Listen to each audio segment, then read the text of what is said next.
Let's all stand and turn the page 441. 441, sunlight. Sunlight in my soul today. Page 441. I wandered in the shades of night till Jesus came to me, and with the sunlight of his love bid all my darkness flee. Sunlight, sunlight in my soul today. Sunlight, sunlight all along the way. Since the Savior found me, took away my sin, have had the sunlight, his love within. Though clouds may gather in the sky and billows round me roll, however dark the world may be, I've sunlight in my soul. Sunlight, sunlight in my soul today. Sunlight, sunlight all along the way. Since the Savior found me, took away my sin, I have had the sunlight of his love within. While walking in the light of God, I sweet communion find. I press with holy vigor on and leave the world behind. Sunlight, sunlight in my soul today. Sunlight, sunlight all along the way. Since the Savior found me, took away my sin, I have had the sunlight of his love within. Verse number 5. Soon I shall see him as he is, the light that came to me. Behold the brightness of his face throughout eternity. Sunlight, sunlight in my soul today. Sunlight, sunlight all along the way. Since the Savior found me, took away my sin, I have had the sunlight of his love within. Brother Luke.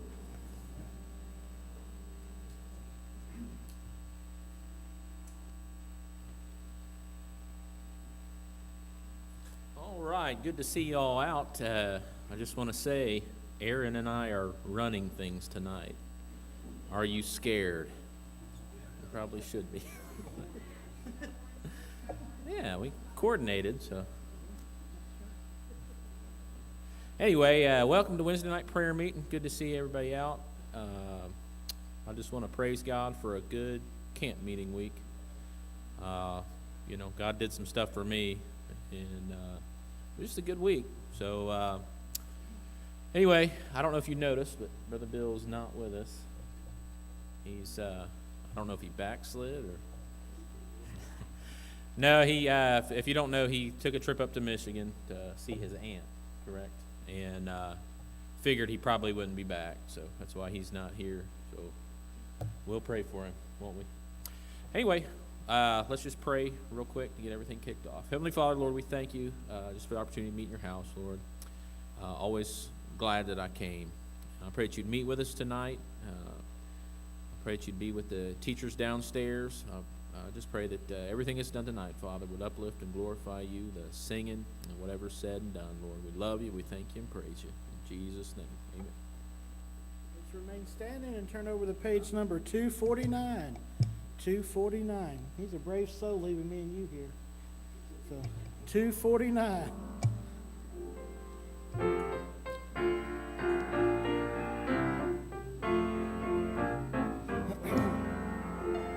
Oh, what a wonderful, wonderful day I will never forget. After I've wandered in darkness away, Jesus, my Savior, I met. Oh, what a tender, compassionate friend. He met the need of my heart. Shadows dispelling, with joy I am telling, He made all the darkness depart. Heaven came down and glory filled my soul. When at the cross the Savior made me whole. My sins were washed away, and my night was turned to day. Heaven came down and glory filled my soul. born of the Spirit with life from above, into God's family divine, justified freely through Calvary's love. Oh, what a standing is mine, and the transaction so quickly was made, when as a sinner I came, took of the offer of grace he did proffer, he saved me, oh praise his dear name. Heaven came down and glory filled my soul, when at the cross the Savior made me whole. My sins were washed away, and my night was turned to day. Heaven came down and glory filled my soul.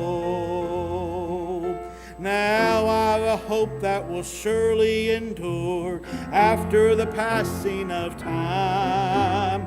I have a future in heaven for sure, there in those mansions sublime. And it's because of that wonderful day, when at the cross I believe, riches eternal and blessings supernal from his precious name I received. And heaven came down and glory filled my soul, when at the cross the Savior made me whole. My sins were washed away, and my night was turned to day. Heaven came down and glory filled my soul. You may be seated.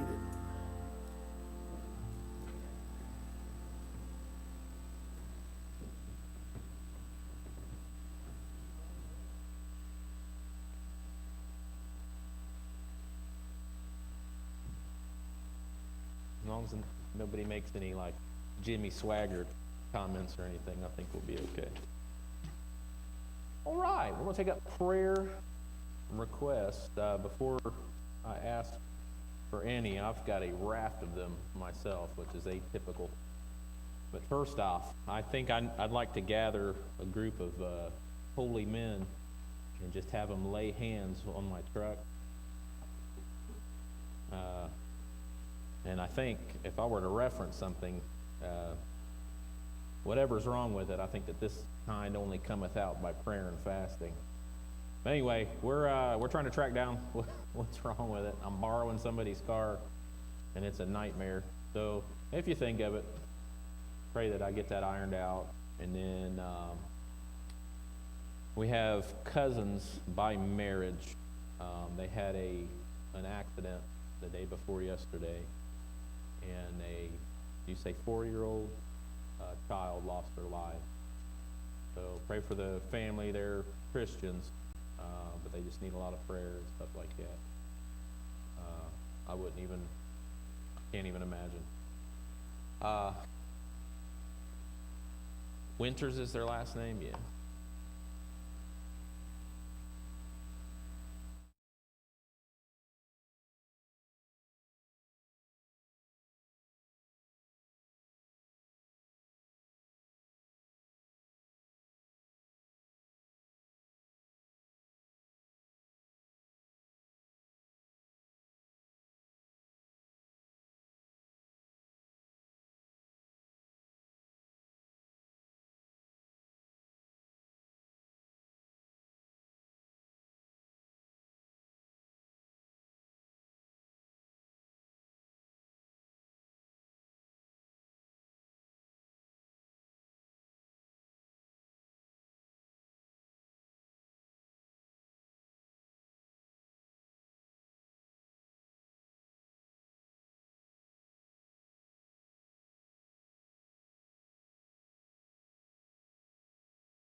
tonight, I'd just like to,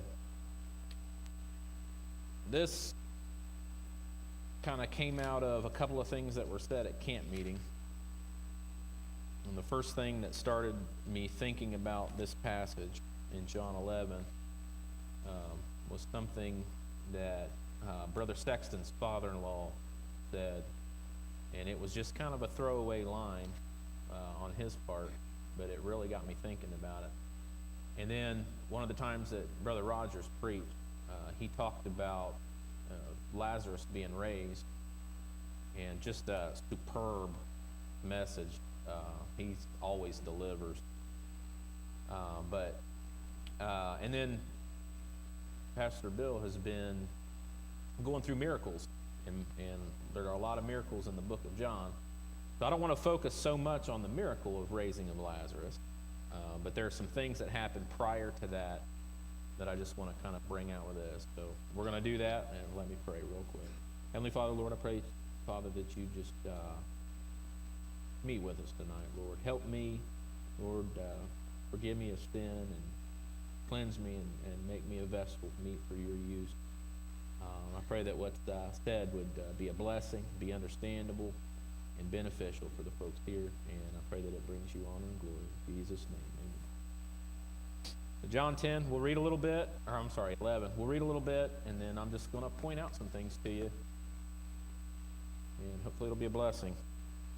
I'm going to start reading in verse 1. Now a certain man was sick, named Lazarus of Bethany, the town of Mary and her sister Martha. It was that Mary which anointed the Lord with ointment and wiped his feet with her hair, whose brother Lazarus was sick. Therefore his sisters sent unto him, saying, Lord, behold, he whom thou lovest is sick. When Jesus heard that, he said, This sickness is not unto death, but for the glory of God, that the Son of God might be glorified thereby. Now Jesus loved Martha and her sister and Lazarus. And he had heard therefore that he was sick. When he had heard therefore that he was sick, he abode 2 days still in the same place where he was. Then after that saith he to his disciples, Let us go into Judea again. His disciples say unto him, Master, the Jews of late sought to stone thee, and goest thou thither again? Verse 9, Jesus answered, Are there not 12 hours in the day? If any man walk in the day, he stumbleth not, because he seeth the light of this world. But if a man walk in the night, he stumbleth, because there's no light in him. These things said he, and after that he saith unto them, Our friend Lazarus sleepeth, but I go that I may awake him out of sleep. Then said his disciples, Lord, if he sleep, he shall do well. Howbeit Jesus spake of his death. But they thought he had spoken of taking of rest and sleep. Then Jesus said unto them plainly, Lazarus is dead. 15, I'm glad for your sakes that I was not there, to the intent that ye may believe. Nevertheless, let us go unto him. Then said Thomas, which is called Didymus, unto his fellow disciples, Let us also go, that we may die with him. Then when Jesus came, he found that he had lain in the grave 4 days already. Now Bethany was nigh unto Jerusalem, about 15 furlongs off. And many of the Jews came to Martha and Mary to comfort them concerning their brother. Then Martha, as soon as she heard that Jesus was coming, went and met him, but Mary sat still in the house. Then said Martha unto Jesus, Lord, if thou hadst been here, my brother had not died. But I know that even now, whatsoever thou wilt ask of God, God will give it thee. 23, Jesus said unto her, Thy brother shall rise again. 24, Martha said unto him, I know that he shall rise again in the resurrection at the last day. And Jesus said unto her, I am the resurrection and the life. He that believeth in me, though he were dead, yet shall he live, and whosoever liveth and believeth in me shall never die. Believest thou this? She said unto him, Yea, Lord, I believe that thou art the Christ, the Son of God, which should come into the world. And when she had so said, she went her way and called Mary her sister secretly, saying, The Master is come and calleth for thee. As soon as she heard that, she arose quickly and came unto him. Now Jesus was not yet come into the town, but was in that place where Martha met him. And the Jews then, which were with her in the house, and comforted her when they saw Mary, that she rose up hastily and went out, followed her, saying, She goeth unto the grave to weep there. Then when Mary was come where Jesus was, and saw him, he fell down at his feet, saying unto him, Lord, if thou hadst been there, my brother had not died. When Jesus therefore saw her weeping, and the Jews also weeping, which came with her, he groaned in the spirit, and was troubled. And he said, Where have you laid him? And they said unto him, Lord, come and see. And then the verse here that everybody, the first verse most people memorize, number 35, Jesus wept. Then said the Jews, Behold, how he loved him. And some of them said, Could not this man, which opened the eyes of the blind, have caused even this man should not have died? Jesus therefore groaning in himself, cometh to the grave. It was a cave, and a stone lay upon it. Jesus said, Take ye away the stone. Martha, the sister of him that was dead, saith unto him, Lord, by this time he stinketh, for he had been dead 4 days. Jesus said unto her, Said I not unto thee, that if thou wouldest believe, thou shouldest see the glory of God? Then they took away the stone from the place where the dead was laid, and Jesus lifted up his eyes and said, Father, I thank thee that thou hast heard me. Okay, I'm going to stop reading right there, and we're going to look back and pick some things out. If you remember, if you were here for Brother Rogers, he made the point that Jesus Christ wanted to do something in this chapter. And it's part of the reason that he stayed back. The people in this story, over and over again, it said, had he been here, then Lazarus wouldn't have died. In other words, Jesus could have healed Lazarus of whatever sickness this was. Instead, now he's dead. Well, what's the problem with that? Number one, it seems to me like these people are willing to settle for a healing when the possibility was for a resurrection. And he did say that, right? And that's the result. So for our practical purposes, for us, Christ is wanting to do a work in our lives, and our primary purpose, our primary purpose is to bring glory to God, but we're on this earth for evangelism. That's what you're here for. Jesus gave the Great Commission, and it's evangelism. And I don't want to push this too far because, there's a lot that could be said. I don't want to get off into the weeds. But basically what we're doing, these people are dead in their trespasses and sin. And if we're going out to witness to them, then Jesus is doing a work, really, of resurrecting these people from the dead. These people will live. Though they were dead, yet shall they live. So that's what's going on. So what I'm trying to get you to see tonight, and what I want to look at, is there are some things that seem to get in the way of God's work. Jesus' purpose in this passage was to resurrect Lazarus. And of course, Brother Rogers said, Lazarus had to die first. That's why he tarried and did all those things. Again, very, very good message. But I want to look at some things that Jesus wants to save people. Okay? He wants to bring these people back from the dead, so to speak. There are some things that get in the way. Now, first, I'll say, God's work will be done. And I'll read you a verse in a minute. I've read it from this pulpit before. Christ's work will be done. But what a shame it would be if it was in our power to do something and we passed it up. So, first thing I want to look at is in verse 8. Jesus expresses his desire, his purpose, you'll excuse me, I'm not feeling too awful good tonight, so I'm probably going to look for words a lot. But it's his purpose to go to Bethany and to do this. So when he expresses that to his disciples, in verse 8, his disciples say unto him, Master, the Jews of late sought to stone thee, and goest thou thither again? So the first thing I want to submit to you tonight that gets in the way of God's work getting done is, in verse 8, assuming that he will be rejected.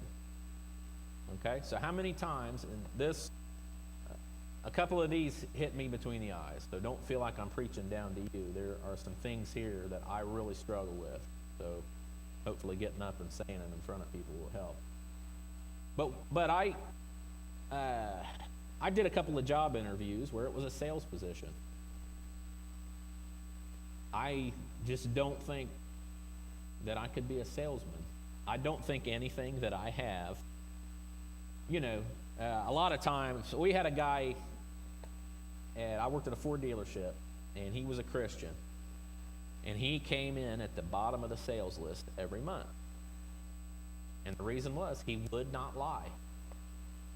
And he would not push people to do something he didn't think they should do. If the guy's standing on the stoop of bankruptcy, he's discouraged people from, hey, you don't need to take on this car payment. So it cost him, but I'm sure he slept a lot better than some of those guys did at night. But anyway, my problem is I don't think anything I've got is worth selling most of the time. This truck I've got, were it running, if you got a vehicle that actually runs, typically you can get $1,000 at least out of it. No matter what shape it's in, you should get $1,000 out of it. But it's also a four-wheel drive and some other things. But I just know, because of how I feel about this truck right now, that nobody wants it. I almost feel like I would pay somebody to take it. My point is, I'm just not a good salesman, and I'm backward. I'm like that guy on Andy Griffith. I don't like being pushy. I don't know if you know who I'm talking about, that traveling salesman that came into town. He didn't want to be a pushy salesman.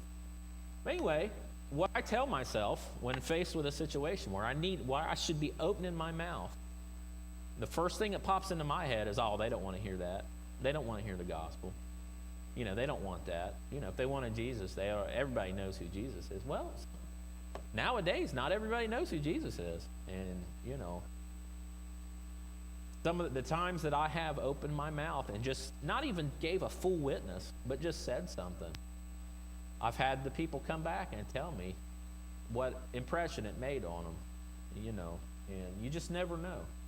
So don't talk yourself out of a witnessing opportunity because you just, the world's wicked. They don't want to hear it. Nobody wants to hear it. But it don't matter. It doesn't matter. Excuse me. Poor grammar. We can get in the way of God's work being done by assuming he will be rejected. And that's what the disciples assumed.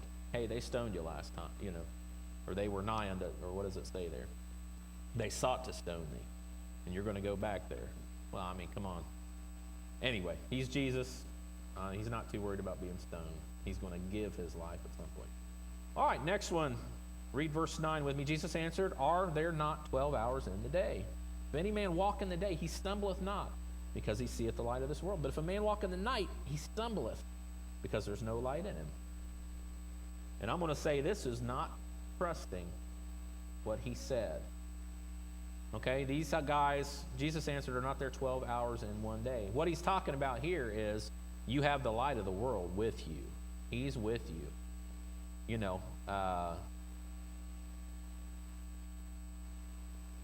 Our source of light is the Bible. We have promises in the Bible. And I'll say this, there are promises that people claim that aren't in the Bible. It's the name it and claim it people. I've seen lots of things that people were convinced that God wanted them to have. Expensive cars, big houses, and things like that. And they're going to claim these. And I'm just not so sure how much glory that brings to God, or why, I mean, you know what I'm saying? Why in the world, what's God's purpose in giving this guy this big house or this fancy? He may, but I think it was said last week that God doesn't give us things sometimes because he knows he can't trust us with them. One of their favorite verses to use is, if you ask anything in my name, I will give it thee. Well, what does that mean? Okay, so I work for a multinational aerospace company. Now, don't be too impressed. We're kind of like the Dollar General of aerospace companies. We bid low, and we're anyway. Point I want to make is, if I go to we use what's known as super alloys. They're very expensive metals. They don't rust, and they're perfect for what we do.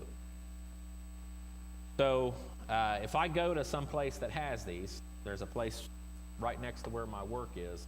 It's It's a few miles away, but it's really close. And I go in there and I tell him, hey, I want you to load the back of my truck up with 2 tons of Inconel. And I tell him, it's because Magellan said so. Magellan Aerospace said so.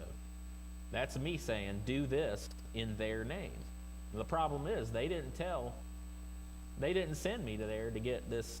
I don't know how expensive. I know it's really expensive.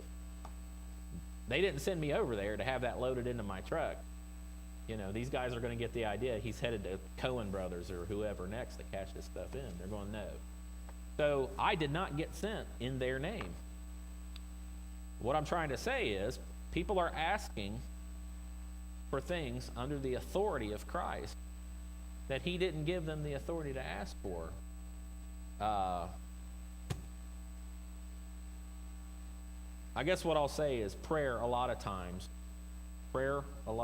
is not so much changing God's will. Now, he's merciful and he wants to answer prayer, but a lot of times prayer will realign our will with his. And I think praying for something in his name's got a lot to do with that. I hope you know what I'm saying. I'm going to move on. They didn't trust in what he said. We need to trust in what he says. He said, he that goeth forth weeping and bearing precious seed shall doubtless come again rejoicing. That's a promise. So we need to get our mouth open. Verses 11 through 13, these things said he, and after that he saith unto them, our friend Lazarus sleepeth, but I go that I may awake him out of sleep. Then said the disciples, Lord, if he sleep, he shall do well. Howbeit Jesus spake of his death. But they thought that he had spoken of taking rest and sleep. So what happened here? Not only did they not trust in what he said, now they're not even understanding what he said. So we need to have a clear understanding of what the gospel is, and it's the death, burial, and resurrection of Christ. If you were here for the camp meeting, you heard some preaching on some things that try to get added to the gospel. The whole book of Galatians, you're so soon removed from the gospel. And what it was, hey, you got saved by grace, but now you think you're going to stay saved by works. That's not how this works. So we need to understand what he said. Otherwise, the work of God may be inhibited. Verse number 20, what's going on? Let's go down to there. And there's more here, but these are the ones that I found. Verse number 20, then Martha, as soon as she heard that Jesus was coming, went and met him, but Mary sat still in the house. And if you'll remember, there were mourners there with her. And I'm not blaming Mary for anything. I'm just using this verse to say, going with the crowd or going with what's popular will inhibit God's work. First thing I thought of with that was 1 Kings 12. If you remember Rehoboam, he went with his crowd. First he sought the elders, and they told him, hey, your father kind of bore down on us. If you'll ease up a little bit, you'll have the people's adoration. Then he talked to his crowd, the young men, and they said, you need to whip them with scorpion. Yeah, bear down on them even more. And it didn't end up so well. You're not going to be able to be effective for God if you're going to go with the crowd. So that's that. This one, hopefully you'll like, because I liked it. Let's go down to verse 32. Then when Mary was come where Jesus was and saw him, she fell down at his feet, saying unto them, Lord, if thou hadst been there, my brother had not died. When Jesus therefore saw her weeping, the Jews also weeping, which came in with her, he groaned in the spirit and was troubled, and said, Where have you laid him? They said unto him, Lord, come and see. Okay, so he died, and he was buried. And they're saying, basically what they're saying is, you could have done something if you'd have showed up on time, but now it's too late. So what I'm going to say is, you may get in the way of God's work if you give up too soon. 1 Thessalonians 5:17 says, pray without ceasing. Also, the prodigal, Luke 15, if you're familiar with the story, when the prodigal leaves It doesn't say how long he's gone, but it's long enough to blow his whole fortune. It's long enough to get a job with this swineherd and to get hungry and to journey back from the far country. So who knows how long it was. But when he crests that hill, the Father's waiting. Okay? So the point there is the Father, I guarantee you, was out there every day scanning that horizon for that son to return. Okay? So don't give up too soon. Keep praying. Keep praying for those that are lost. Keep praying, lost family. Keep praying for wayward children, whatever the case may be. There's a story about George Mueller. I don't know if you remember George Mueller. He ran orphanages over in England. He was a mighty prayer warrior, but he had 5 friends, and he just decided, I'm going to pray for these 5 friends. So he started praying daily for the 5 friends. It took 5 years for that first friend to get saved. It took another 5 years, then 2 more got saved. Then it took 25 years for that 4th one, and then the last one didn't get saved till after he died. But the point was, he prayed daily for him for the rest of his life. He didn't give up. All right, look down to verse 39. I like this one a lot too. Jesus said, Take ye away the stone. Martha, the sister of him that was dead, saith unto him, Lord, by this time he stinketh, for he hath been dead 4 days. We're talking about the word of God being hindered. What might hinder you from the word, or from the work of God? Excuse me. Perhaps it's uncomfortable. You ever been talked out of doing something that you maybe was supposed to do for God because of the discomfort involved? You ever? Now, I've never been so far to a jail service. That's something I've prayed about in the past and may yet do. But I hear it doesn't smell all that great at the jail, or at the prison at least. I remember going on visitation as a young man and going into homes where the mom and dad just chain smoked inside the house. And I was never, for someone that's not used to that, you walk into a house like that and it's kind of, it's overwhelming. If you're used to it, it's probably a big deal. But all I'm trying to say is, you could not make that visit because maybe you're allergic to the smoke, or whatever the case may be. Maybe you're allergic to cats, and they have a cat. Let me encourage you to just do something despite the discomfort level, because people are depending on us, okay? So these are some things that may hinder the work of God. Here's the verse I want to read. You can turn there if you like, but I've got it written down, so I'm going to read it. But it's Esther 4, verse 14. This is Mordecai talking to Esther. And he says, and she's, I don't know how well you know the story, but she's supposed to go into the king and appeal on behalf of her people, the Jews, because Haman's after him and he's going to wipe them out. And she's supposed to go into him, and Mordecai's trying to encourage her. And he says, For if thou altogether holdest thy peace at this time, then shall their enlargement and deliverance arise to the Jews from another place.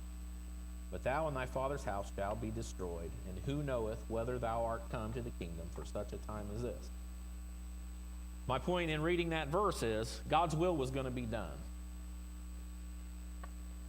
But you're going to miss out on rewards and fulfillment in this life if you don't allow God to use you to do what you know you ought to be doing. Okay, so Lazarus is going to be raised. It's going to happen. I'm not saying he was predestined or anything like that. I'm just saying it was Jesus' purpose to raise Lazarus. So it ends up happening.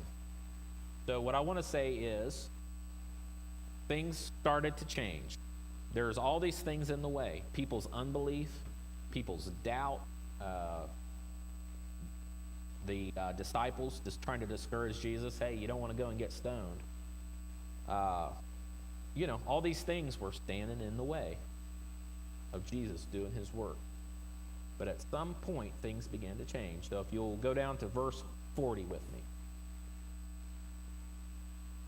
Jesus saith unto her, Said I not unto thee, that if thou wouldest believe, thou shouldest see the glory of God. So things started to turn around with belief. That's your first recipe if you're going to get out of God's way, so to speak. We need belief. We need to believe what his word says. How are you going to present God's word to people if you don't believe what it says? Verse number 41, and this is what Brother Sexton's father-in-law said to get my wheels turning. 41, then they took away the stone from the place where the dead was laid. It says they. Now, no names. All we know is that this is plural. It's a they. More than one person. And what he said was this is cooperation. So belief and cooperation is number 2 from verse 41. So let me just say a few things about cooperation. Jesus sent the disciples out 2 by 2. It's a good thing if you're going to knock doors or anything like that to not go by yourself. There's different reasons for that. But there's all kind of cooperation. What about church unity? We as a church are supposed to be in this thing together. Typically a yoke with oxen in it that are plowing to get the work done, typically you'd put 2 oxen under one yoke so that they move at the same rate and don't pull against each other. And we're kind of that way. We need to get under the same yoke so we keep up with one another. And everybody's pulling in the same direction, which is the furtherance of the gospel and the glory of God. Cooperation. What about in terms of cooperation? Do we as people cooperate with our pastor? Or do we work against them? Do we keep our kids out of Sunday school because we don't trust the teachers? And the only reason I'm saying that is because I was a Sunday school teacher at a different church. And we had parents call us into a room, and all they can possibly know is what their kid told them. And they were younger than us, quite a bit. I'm not old, but they were younger than us, and complaining about the way we ran the class.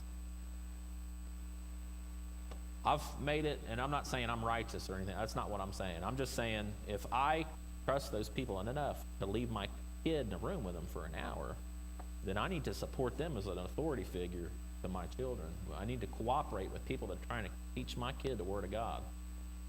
And, if I don't trust them to run a Sunday school class, goodness sake, pull your kids out of it. Quit being a thorn. Anyway, cooperation. Think about the track league. Think about how much coordination has to go on with the mail centers and everything, getting the container where it needs to go. It's a lot of coordination, and it's the cooperation of a lot of people to get gospel to the far-flung areas of the world. So these people work together to move this stone. Cooperation. Verse number 41 to 42, the second half of 41 says, and Jesus lifted up his eyes and said, Father, I thank thee that thou hast heard me. 42, and I know that thou hearest me always, but because of the people which stand by, I said it, that they may believe that thou hast sent me. So a lot of times, and people get stuck on this, and this is a little bit of a rabbit trail, but people get stuck on Jesus praying. If Jesus is God, who's he praying to? And he's praying to God the Father, but they're of the same mind and everything. Why is it necessary? If you see Jesus praying, his prayers are recorded in the Bible, and we read them. So there's more purpose in his prayers than that, but the primary purpose he prayed out loud is so they would hear it and write it down, and we would benefit from it. So worrying about who Jesus is praying to is just silly. So let me just say that. But that's the next thing. You got belief, you got cooperation, and now you've got prayer. Don't face a lost world without prayer. You got a lot working against you. Let me read a little something. This is about the power of prayer. Anybody in here heard of David Brainerd, missionary to American Indians? Yeah, good. David Brainerd did his greatest work by prayer. He was in the depths of his forest alone, unable to speak the language of the Indians, but he spent entire days in prayer. What was he praying for? He knew he could not reach those savages. That's not politically correct anymore, but this is an old book. I got this out of. He did not understand their language.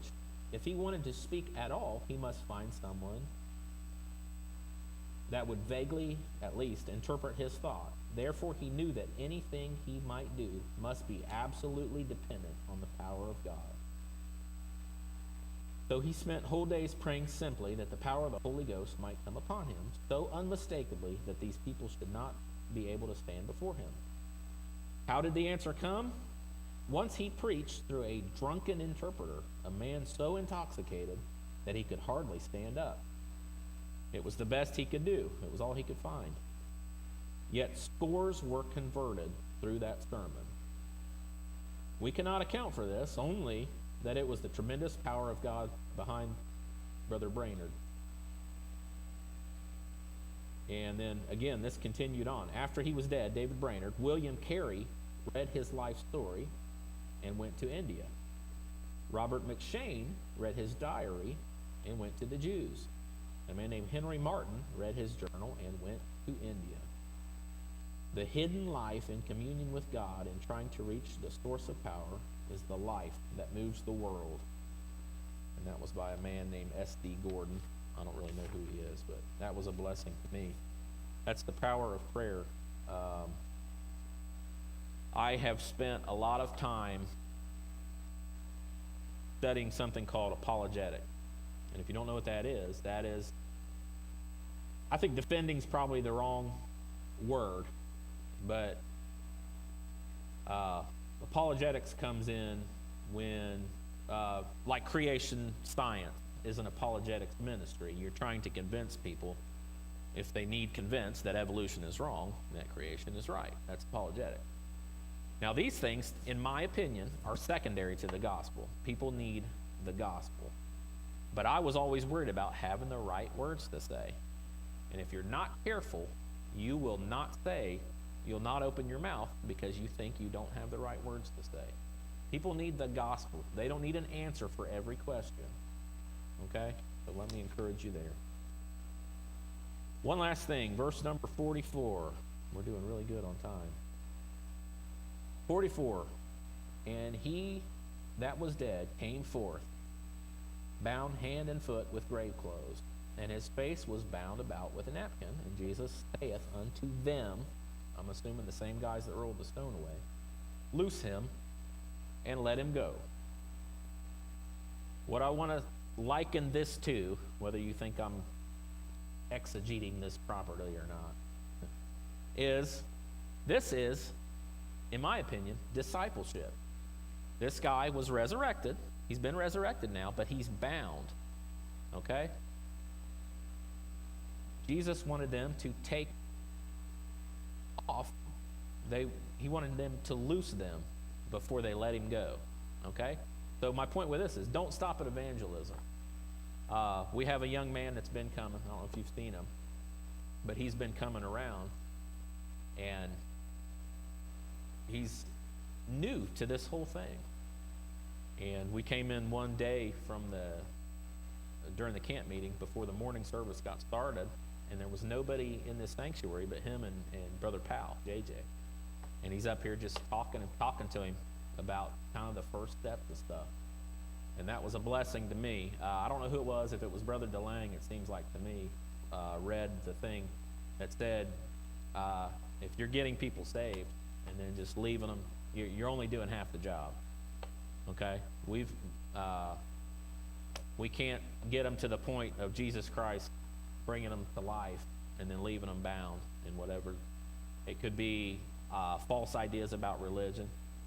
Someone can get saved and not know, like the Galatians, that works are not required to keep you saved. God gave you salvation. And if he takes it from you, he's the king of the Indian givers. But anyway, people don't, you can't assume people know stuff. Don't stop at evangelism. And I do have a scripture for that. It's Matthew 28. And it's the giving of the Great Commission. And I'll read it to you. 19, go ye therefore and teach all nations, baptizing them in the name of the Father, Son, and of the Holy Ghost.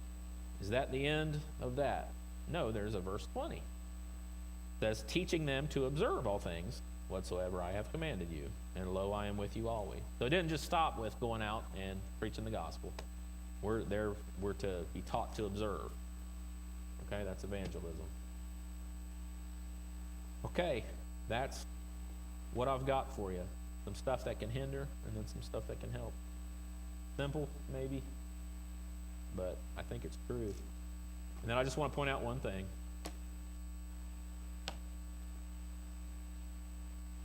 Lazarus was dead and was put in a cave and was resurrected. Jesus died and was put in a cave and was resurrected. The stone got rolled away when Jesus was resurrected. The stone got rolled away when Lazarus was resurrected. So, if you ask me, could Jesus have resurrected Lazarus without rolling the stone away? Well, yeah. But why'd they roll the stone away? It was to let him out. What about Jesus? Did he roll the stone away so that he could get out? Or was it so that Peter and James and John could run in there and see that he wasn't in there? So just a little contrast. Those are put side by side.